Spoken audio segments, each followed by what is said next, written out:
Cockroach Janata party వ్యవస్థాపకుడైనటువంటి అభిజిత్ను నువ్వు బీజేపీలో చేరు, డబ్బులు వస్తాయి, లేకపోతే నిన్ను అమెరికాలోనే ఖతం చేస్తాం, భారతదేశంలో నీ కుటుంబాన్ని, తల్లిదండ్రులని కూడా ఖతం చేస్తామని భయభ్రాంతులకు గురి చేయడాన్ని సిపిఎం పార్టీకి తీవ్రంగా ఖండిస్తున్నాం.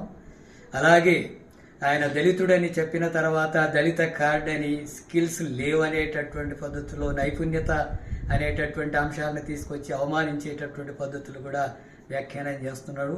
ఇలాంటి ధోరణులతోన యువతను అలాగే ప్రభుత్వ వైఫల్యాలను కప్పిపెట్టుకుంటే సాధ్యం కాదు. ఇక్కడ నిరుద్యోగ సమస్య ఉంది, నిరుద్యోగ సమస్యను పరిష్కరించడంలో విఫలమైంది.